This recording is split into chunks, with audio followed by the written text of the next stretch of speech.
Bonjour, voici les principales nouvelles du 26 juillet. En Algérie, 3 islamistes armés ont été abattus hier vers 17h30 locale à la sortie sud de la ville de Ténia. Ils étaient à bord de 2 véhicules bourrés d'explosifs. Au Soudan, un groupe armé d'environ 300 combattants de 2 mouvements rebelles du Darfour est arrivé hier à El Fasher dans le cadre de la mise en œuvre d'un accord avec le gouvernement.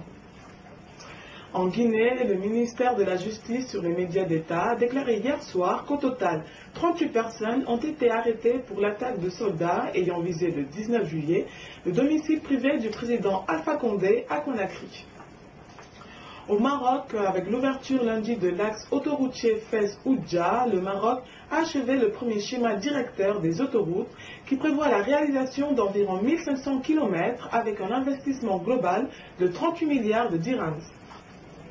Au Sénégal, le rappeur Tiad, responsable d'un mouvement opposé à la candidature du président Abdoulaye Wade à la présidentielle de 2012, a été convoqué par la police judiciaire qui l'attendait à Dakar pour un motif non communiqué.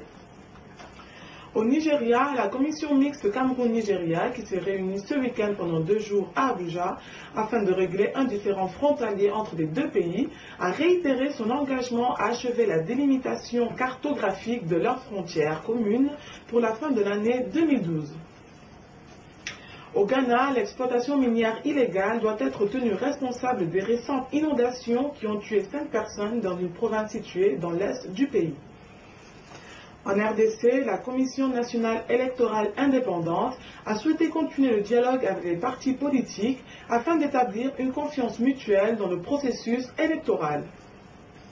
En Côte d'Ivoire, le responsable du bureau régional de la Banque islamique de développement exprimait hier la disponibilité de la structure à appuyer la reconstruction de la Côte d'Ivoire. C'est tout pour aujourd'hui. Afrique Info vous souhaite une très bonne journée. Rendez-vous demain pour l'actualité en 1 minute.